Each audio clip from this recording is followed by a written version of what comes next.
Gut. So, hier laufen wir. Und hier laufen wir auch. Ich klatsch einmal. Ja, hallo, mein Name ist Friedrich Log von der Log-Galerie. Heute ist der 9. Dezember und wir befinden uns in der Ausstellung von Evelyn Richter, Entwicklungswunder Mensch. Und möchte nur ganz kurz erstmal einleitend vorstellen. Anne-Kathrin Müller neben mir hat eine umfangreiche Arbeit über das Buch Entwicklungswunder Mensch geschrieben. Und Michael Junge, langjähriger Freund, Sammler und Leiter des Diakonissenkrankenhauses in Dresden. Ja, vielen Dank, Friedrich, und herzlich willkommen. Schönen guten Abend auch von meiner Seite. Ich habe das große Vergnügen und darf heute ein bisschen durch den Nachmittag führen und Fragen stellen. Und bevor wir auch direkt zum Buch gehen, Friedrich, würde ich gerne noch mal hören, wie diese Ausstellung entstanden ist. Ich glaube, es ist jetzt schon über 10 Jahre her, als wir angefangen haben, uns intensiv um die DDR-Fotografie, die künstlerische DDR-Fotografie zu kümmern. Ausschlag war die große Ausstellung in der Berlinischen Galerie Geschlossene Gesellschaft, wo wir damals Leihgaben von Jörg der Knöfel hatten und dort mit einem Sammler erst über Ulrich Wüst und dann im nächsten Schritt auch Sibylle Bergemann, Frieda von Wild kennengelernt haben. Neben Sibylle Bergemann, Arno Fischer, Ulrich Wüst stand natürlich immer auch Evelyn Richter, wie man so schön sagt, auf dem Speisezettel. Und vor allem fand ich dann bei Entwicklungswunder Mensch natürlich interessant, dass sie auch mit ihrem Kollegenkreis da zusammengearbeitet hat, also sprich Arbeiten von Sibylle Bergemann, Helga Paris, Christian Borchert, Margot Emmerich mit einbezogen hat, Bernd Heiden und Brigitte Vogt und Ute Werner Mahler. Also Werner sozusagen vor der Kamera und Ute hinter der Kamera. Dass das für mich jetzt irgendwie auch nochmal ein schöner Anlass war, das in dem Zusammenhang zu gucken, was kriegt man da zusammen, was können wir hier noch zeigen, und so dass im vorderen Raum nur die Arbeiten von Evelyn Richter zu sehen sind und in dem zweiten und hinteren Raum eben die Arbeiten von den Kollegen. Du hast Peter Richter angesprochen, der auch auf einigen Bildern hier genau hinter dir drauf ist. Und das finde ich ein schöner Kreis auch, von Düsseldorf jetzt nach Berlin und jetzt hier an der Wand in der Galerie. Ja. Anne-Kathrin, du hast dich während deines Studiums an der Folkwang-Uni in Essen mit dem Buch beschäftigt und hast eine Semesterarbeit zum Buch geschrieben. Und vielleicht kannst du uns kurz zum Einstieg erzählen, wie bist du auf das Buch aufmerksam geworden und ja, wie war so dein Kontakt zum Buch, dein Zugang zum Buch? Ja, hallo. Ich hatte die schöne Gelegenheit im Studium, mir so Themen auch selber zu wählen und habe mich schon länger für Evelyn Richter interessiert und war dann vor etwas mehr als 2 Jahren in einer Ausstellung in Leipzig im Museum der Bildenden Künste, und dort wurden unter anderem auch Fotos von Kindern, die Evelyn Richter aufgenommen hat, aus den 50ern gezeigt. Und da hat mich das irgendwie interessiert. Und dann habe ich recherchiert, was Evelyn Richter sonst noch so zum Thema Kinderfotografie gemacht hat, und bin natürlich relativ schnell dann auf dieses Buch gekommen. Wie hast du recherchiert? Wie bist du vorgegangen? Ja, die Hoffnung bei so WissenschaftlerInnen ist natürlich immer, dass man in Archiven was findet. Deswegen war die erste Adresse das Evelyn Richter Archiv. Aber leider hat Evelyn Richter das nicht so aufgehoben, was sie als Vorgänge zur Entstehung dieses Buches sicherlich irgendwann mal hatte. Dann hatte ich natürlich noch die Hoffnung, dass ich irgendwas über den Verlag, das ist der Urania Verlag für populärwissenschaftliche Literatur, rausfinden kann. Aber also das Schicksal von den Verlagen war so bewegt, dass es mir bisher nicht so wirklich gelungen ist, rauszufinden, ob es da noch überhaupt irgendwo Archivmaterial gibt. Deswegen hatte ich quasi nichts schwarz auf weiß, was ich dann vor 2 Jahren nutzen konnte. Und habe dann auch mit Peter Richter gesprochen, der mir viel erzählt hat, und mit Margit Emmerich, die wir ja heute auch noch einbeziehen können in die Zeitzeugenschaft. Wie ist es eigentlich zustande gekommen, dass dieses schöne Buch, ich finde eines der schönsten Fotobücher der DDR, wie das entstanden ist? Von wem ging die Initiative aus? Also jetzt weiß ich, aber auch erst seit kurzem, weil es in der Ausstellung in Leipzig da ein Radiointerview gibt. Und das hat eigentlich nochmal bestätigt, was auch andere schon vermutet haben, dass es wirklich ein Auftrag vom Verlag war. Und Evelyn Richter war zunächst als Fotografin angefragt und hat dann aber gemerkt, dass sie das ganz alleine nicht schafft in der vorgegebenen Zeit von einem Jahr. Und deswegen, haben wir ja schon gehört, hat Evelyn Richter dann mit 24 anderen KollegInnen zusammengearbeitet. Hans-Dieter Schmidt, du hast es schon ganz kurz angesprochen, ist Entwicklungspsychologe und hatte hier den Professor an der Berliner Humboldt-Universität und hat sozusagen den inhaltlichen, den entwicklungspsychologischen Teil geschrieben. Und Evelyn Richter, du hast das gerade schon gesagt, war angefragt als Fotografin und hat dann irgendwann ein Manuskript geschickt bekommen von Schmidt. Genau, die haben sich offensichtlich immer wieder abgestimmt. Also er hat Kapitel für Kapitel erarbeitet und sie hatte quasi die Aufgabe, diese Themen, die er sich überlegt hat, fotografisch umzusetzen. Und das war auch so ihre eigene Herausforderung. Wie kann man psychologische Prozesse mit dem Medium Fotografie einfangen? Wie kann man eine Geschichte erzählen? Am Ende ist es aber trotzdem eine sehr gelungene Kollaboration geworden, zu der ja auch noch der Gestalter zählt. Den haben wir jetzt noch nicht. Genau, da können wir gleich mal drüber sprechen und ich glaube, ich zeige es auch mal. Was man hier wirklich schön sieht, ist, dass eben beide Autoren auch ganz gleichberechtigt genannt sind. Also Hans-Dieter Schmidt als sozusagen Textautor und Evelyn Richter als Bildredakteurin, so ist es im Buch genannt. Also diese anfängliche Rolle als Fotografin sozusagen Bilder zu liefern zu einem Erziehungsratgeber, den jemand schreibt, die hat sich dann irgendwie auch gewandelt im Laufe des Entstehungsprozesses. Der Vorteil war auch für sie, dass sie schon ein paar Sachen in der Kiste, wie sie es ja auch immer genannt hat, liegen hatte. Davon sehen wir auch einige, glaube ich, hinter uns. Das waren Fotos, die sie in ihrer Familie, also von der Familie ihres Bruders, in den Mitte der 70er Jahre schon gemacht hatte. Oder andere Sachen mussten eben noch gezielt fotografiert werden, wie zum Beispiel Szenen in Kindergärten und Krippen. Und da ist sie dann erstens selber losgegangen, also von ihr ist ungefähr auch die Hälfte der Fotos im Buch und in den anderen Fällen hat sie eben auch Margit Emmerich dahin geschickt. Und was man ja auch sieht, also was daraus hervorgeht, dass das eben so Familienfotos aus dem unmittelbar vertrauten Kreis sind, finde ich, ist, dass die Nähe einfach unglaublich ist zu den abgebildeten Personen. Also da merkt man, dass entweder die Mutter selber oder die Tante oder irgendeine vertraute Person oftmals fotografiert hat. Jetzt hast du schon gesagt, im Jahr des Kindes der Vereinten Nationen 1979 sollte das Buch erscheinen. 1980, in meinem Geburtsjahr, ist das Buch dann erschienen. Wie ist es aufgenommen worden in der DDR-Bevölkerung, in der DDR?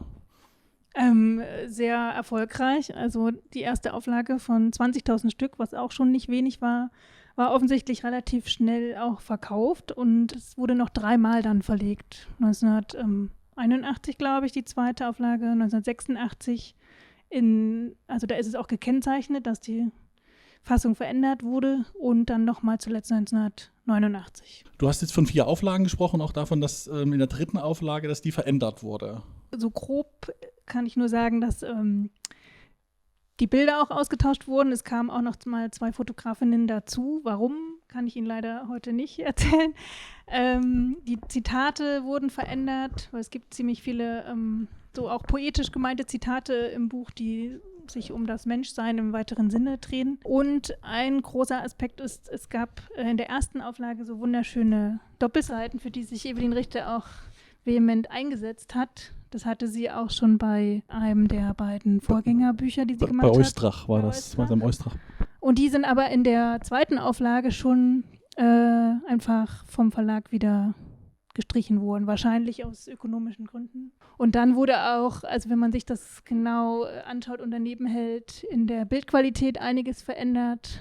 Die werden eigentlich eher flacher, heller und so ein bisschen meines Erachtens schlechter im Laufe der 10 Jahre und die Papierqualität nimmt auch definitiv ab. Ja, du hast schon gesagt, Abbildungsqualität hat sich unterschieden, Papierqualität hat sich unterschieden und das Wesentliche eben diese Erstausgabe mit aufklappbaren Seiten, die ist, ich habe versucht wirklich ganz lange und suche eine, aber es gibt tatsächlich keine. In der 3. Ausgabe ist auch ein Kapitel dazu gekommen. Der Inhalt des Buches ist ja die kindliche Entwicklung von der Geburt bis zur Schuleinführung ungefähr.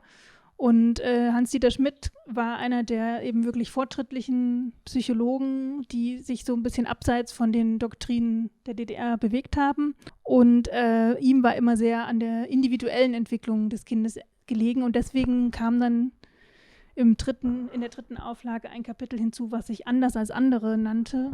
Und da geht es dann eben nochmal ganz explizit darum, zu verstehen, dass jedes Kind sich vom anderen unterscheidet und dass diese Gruppenerziehung in den öffentlichen Einrichtungen vor allem nicht immer dem gerecht werden kann.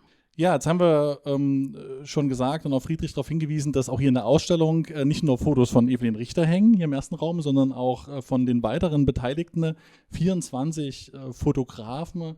Und da wollen wir jetzt so im nächsten Teil ein bisschen drauf eingehen, wie ist das eigentlich entstanden, wie war das eigentlich? Und ich würde es gerne an einem Foto ein bisschen illustrieren. Das hängt auch im Raum da hinten. Das ist das Foto von Ute Mahler, wo ihr Mann Werner Mahler das gemeinsame Kind auf der Brust hält. Und das ist wohl ein Bild, hat Ute Mahler mir jetzt vor ein paar Tagen nochmal erzählt, was Evelyn Richter in der Berliner Fotoausstellung gesehen hat. Und zu der Zeit wohl schon am Buch gearbeitet hat und dann Ute Mahler einen Brief geschrieben hat, weil Telefon hatten sie damals noch nicht, hat sie gesagt, und gesagt hat, ich habe das da gesehen und ich arbeite da gerade an einem Projekt. Wie sieht's aus? Kannst du mir denn Bilder geben? Und Ute Mahler hat dann einen ganzen Packen Bilder zusammengepackt und hat das Evelyn Richter geschickt und sie hat dann da eine Auswahl getroffen. Und für mich ist das Buch auch immer so ein bisschen wie fast schon wie so ein Familienalbum der DDR. Auf der Doppelseite 28, 29, das ist eine der schönen Seiten, die so eben auch nochmal schön zeigen, wie das Buch illustriert wurde. Hier ist Werner Mahler als Autor angegeben, was mir aber Ute jetzt auch nochmal gesagt hat, gar nicht so stimmt, denn von Werner Mahler sind nur die Stillbilder. Und jetzt würde ich sehr gern mit Margit Emrich weitersprechen. Schön, dass Sie da sind und sich auch ganz spontan bereit erklärt haben, da auch über das Buch und den Entstehungsprozess zu sprechen. Zu Beginn würde mich interessieren, wie ist das entstanden? Wie sind Sie dazu gekommen, für dieses Buch zu fotografieren? Wie hat das stattgefunden? Hat Evelyn Richter einen Brief geschrieben über Ute Mahler und gesagt, liebe Margit, ich brauche Bilder, kannst du mir helfen? Oder wie lief das? Nein, also wir kannten uns schon gut, Evelyn Richter und ich. Ich habe ja studiert bis 1974 an der Hochschule und Evelyn Richter war immer mit der Hochschule verbunden. Das heißt, sie kam und hat ein bisschen rumgeguckt und hat ein bisschen geredet und dann kannte man den und kannte jenen.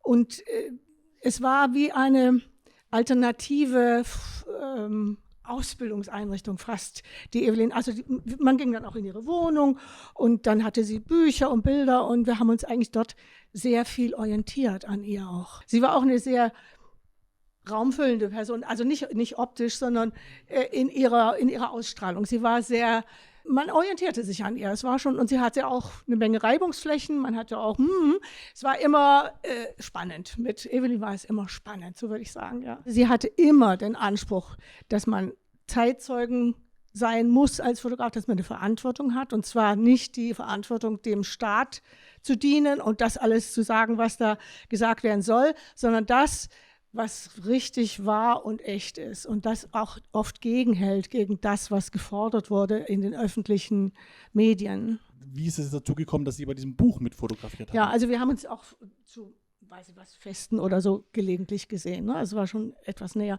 Und mit dem Buch, ja, die hat alle gefragt, habt ihr was, ich mache jetzt ein Buch und du hast doch schon mal, und ich habe doch da was gesehen und das, und guck doch mal und das hat mich sehr gefreut, dass sie mich angesprochen hat. Und ich hatte auch einige Bilder, die sie dann sofort aufgenommen hat. Also nicht die Krippenbilder, sondern das war ein guter Freund von uns, der auch gerade einen ganz süßen Sohn hatte. Und ich hatte diese Fotos da, das geht da um diese Gewalt in der Erziehung, wobei das überhaupt keine Gewalt war, ein ganz herzensguter Vater. Aber die Bilder sehen so aus zufällig und dann haben sie eben gesagt, oh, das passt jetzt ganz genau für dieses Thema, dass man also nicht zu autoritär mit dem Kind umgehen darf. Also ich darf mal eine Szene erzählen, wir sind noch nicht so weit, aber weil mir das jetzt gerade einfällt, ich sollte also in einer Krippe fotografieren, darüber reden wir nachher. Und ich war also in dieser Krippe und die Kinder waren alle draußen mit den Dreirädchen und irgendwas haben die alle gemacht und die Gruppen waren getrennt, so ganz kleine Zäune. Und ein Kind stand so 2, 3 Zäune weiter und weinte und schrie und machte die Ärmchen hoch. Und ich dachte, was jetzt geht da keiner hin? Wie könnte die so schreien lassen? Und dann bin ich zu denen und habe gesagt, das Kind schreit. Und da sagte die eine, ja, ich bin die Mama. Und da sagte dann die andere, und das war die Kindergartenleiterin, ja, die Kinder müssen hier lernen, dass es nicht immer nach ihrer Nase geht, dass man sich auch in die Gruppe einordnen muss.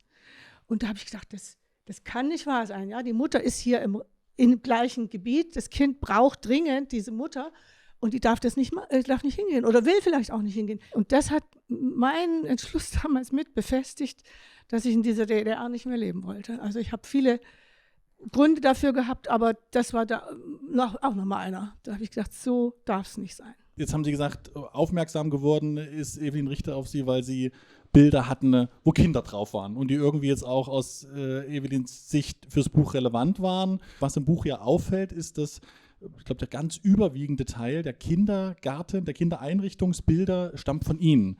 War das dann eine Bitte von Evelyn Richter, sie loszuschicken? Ja, das war ihre Frage. Hast du Lust, das zu machen? Ich brauche unbedingt noch Bilder aus Krippen. Und die sind dann los in diese Einrichtung, haben Bilder gemacht. Gab es da Vorgaben von Evelyn Richter als Bildredakteurin? Ja, also sie hat schon gesagt, ich brauche Bilder, wo dieses Miteinander umgehen müssen in einem Alter stattfindet, wo das die Kinder noch nicht leisten können. Wo Kinder noch nicht interagieren können mit anderen Kindern, weil das einfach zu früh ist. Und das müssen sie aber, weil sie eben gemeinsam in dem Gitter liegen und das war gar nicht sehr schwer zu finden. Das passierte andauernd, dass welche über andere drüber robbten und die sich nicht wehren konnten, die können das einfach noch nicht in dem Alter, wenn sie noch nicht laufen können. Das ist völlig ausgeschlossen. Und diese Bildgestaltung, auch der bewussten Gegenüberstellung, das ist was, wo du auch zum Schluss kommst, das ist ganz bewusst so gemacht, das Buch ist ganz bewusst so gestaltet? Also die Abfolge der Bilder und die Leserichtung, ich will das wirklich Lesen nennen und Sie haben das in Ihrer Arbeit ja auch sehr schön so genannt und beschrieben, dass man die Bilder wie den Text lesen muss und nicht betrachten oder genießen oder vergessen, sondern von links nach rechts oder von oben nach unten verstehen muss. Und da hat sie ganz stark darauf geachtet. Und das war etwas, was ich auch wirklich von ihr gelernt habe. Das ist toll, weil so intensiv wie sie hat das überhaupt niemand betrieben. Hat man gesagt, ach, das sieht ganz gut aus daneben. Und vor allen Dingen, das möchte ich auch mal darauf hinweisen, diese schwarzen Rahmen drumherum, die sind ja kein Gestaltungsmerkmal, sondern der Fotograf, die Fotografin legt das Format fest durch ihren Blick. Und die Komposition ist das, was der Fotograf, die Fotografin abliefert. Und das bedeutet, ihr Fotografen habt eure Autonomie. Wir haben das Recht, das festzulegen.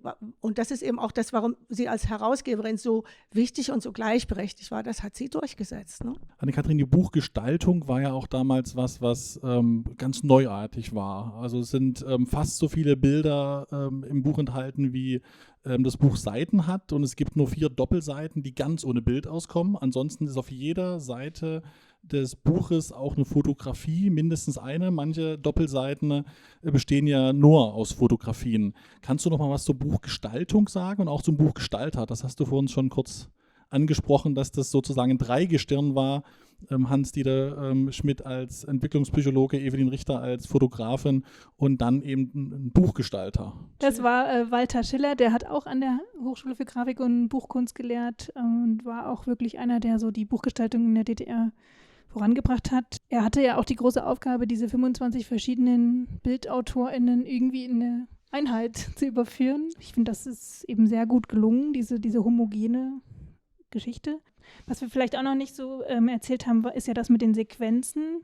Das kam eher von Evelyn Richter, diese Idee, weil sie so vom Dokumentarfilm auch kam und Walter Schiller eher so vom Fleck weg, aber sie haben sich da eben ziemlich gut ergänzt gegenseitig und das Buch hat sowohl diese großen Einzelbilder als auch die Sequenzen und Sie hatten es ja auch schon gesagt, man kann wirklich das einfach durchblättern und nur die Bilder anschauen. Das habe ich ehrlich gesagt auch selber lange so gemacht. Das sind 2 verschiedene Einheiten, die Bilder und der Text und das ist auch wirklich was Besonderes gewesen. Wie haben Sie das empfunden mit der Buchgestaltung? Waren Sie da als Fotografin auch einbezogen in die Anordnung der Bilder und wie sozusagen die Sequenzen gestaltet wurden? Ja, sie hat das nicht von Anfang bis Ende mit mir besprochen, vielleicht dann auch mit anderen. Aber das, was mich anging, hat sie mit mir besprochen. Und dann, wo sie im Zweifel war, wo sie sagt, mache ich das jetzt so oder machen wir das so oder was meinst du? Also sie hat immer auch Meinung gesucht und zugelassen und ist dann wieder doch anders entschieden. Also Es war immer ein sehr langwieriger Prozess. Und es war bei Evelyn im Wohnzimmer. Das war halb auf dem Sofa und viel auf dem Fußboden und schöne Meißner Tassen mit Kaffee dazwischen und das und hier. Und wir krochen dann immer irgendwo da rum und guckten hier und guckten da und dann so lief das. Mir kommt das auch vor, wie wirklich ein großes Gemeinschaftsprojekt der Fotografen damals an diesem Buch zu arbeiten. Ute Mahler hat gesagt, das war auch selbstverständlich, dass wenn Evelyn Richter die Chance hat, so ein tolles Fotobuch zu machen, dass man das unterstützt. Absolut. Und dass man natürlich Bilder dazu gibt, Ja. das war eine Ehrensache.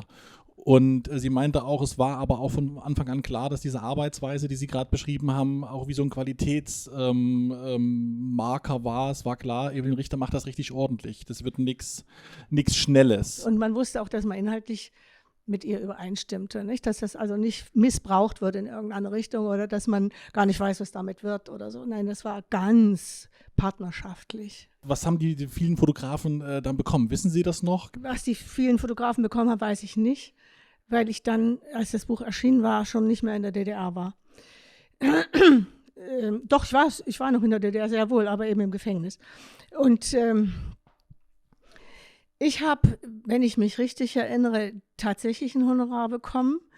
Aber das ist irgendwann danach gewesen, wurde vielleicht aufs Konto meiner Mutter überwiesen. Ich weiß, es waren, glaube ich, 250 Mark für alles. Ich würde jetzt zum Ende gern noch so ein bisschen den Blick darauf werfen, wie ist das Buch damals aufgenommen worden? Was war denn für Sie, Frau Emrich, so das Innovative, das Neue an diesem Buch? Ja, ich kann darüber nichts sagen, weil ich das nicht erlebt habe, wie das aufgenommen worden ist. Ich habe dieses Erscheinen nicht mehr gesehen. Ich habe dann auch noch ein Belegexemplar, also meine Mutter hat das bekommen. Aber ich war weg, ich war woanders. Ich hörte dann natürlich, dass es ein Riesenerfolg ist und auch von vielen, vielen mit mir gleich jungen Familien, dass die alle das Buch hatten. Ich finde, selbst für jemanden, der 1984 geboren ist, kann man ganz viel da wiederfinden, was man vielleicht irgendwie noch im Gedächtnis von seiner eigenen Kindheit hat. Und das hat mich, glaube ich, auch bei der Beschäftigung mit dem Buch lange so fasziniert. Dieses Kranach-Plakat hing auch bei uns zu Hause und so Sachen. Ja. Genau. Das ist ja auch auf einem der Fotos. Also deswegen so, ohne dass ich jetzt in der Elterngeneration damit aufgewachsen wäre, würde ich auch bestätigen, dass es einfach bei so jungen Akademikerfamilien sehr verbreitet war und sehr gut angekommen ist. Ich würde gerne zum Abschluss hier aus dem Off, weiß nicht, ob ich noch in der Kamera drin bin, die Frage an dich zurückgeben. Michael, du hast ja Evelyn Richter bei dir kennengelernt in der Kantine. Hast du mir mal erzählt. Und die Anekdote, die würde ich gerne doch noch zum Abschluss von dir hören. Also so wie Margit Emrich das auch gesagt hat, Evelyn Richter war eine sehr imposante Person. Sie ist aufgefallen und sie hat in dem Krankenhaus, in dem ich arbeite, ich bin Kinderkrankenpfleger, hat sie gegenüber gewohnt und war oft bei uns im Krankenhaus, auch in der Physiotherapie und ist dann mal gleich Mittagessen gegangen dort und saß dann in der Kantine und ich bin da auch aber zum Mittagessen gegangen und dann bin ich hin und habe mich vorgestellt und dann meinte sie, ja, setzen Sie sich doch gleich und ja, dann haben wir uns immer wieder gesehen und haben dann immer wieder zusammen auch Mittag gegessen und geplaudert und haben das auch beibehalten bis zum Ende. Also Evelyn hatte dann die letzten Jahre in Dresden auch im Pflegeheim gewohnt und da habe ich sie dann regelmäßig besucht und wir haben da immer über Fotografie gesprochen. Das war auch ein Thema, über das man mit Evelyn auch bis zum Ende sprechen konnte und gemeinsam Fotobücher anzuschauen und zu schauen, was sie dazu erzählen möchte. Das ging tatsächlich auch bis zum Ende ganz gut und das haben wir häufig gemacht und gern gemacht. Und das ist schon die ganze Geschichte. Das ist doch ein sehr schöner Abschluss und genau, freue mich, dass so viele Freunde, Wegbegleiter, Fotointeressierte heute Abend hier sind und möchte hiermit die Runde schließen. Noch einen schönen Abend.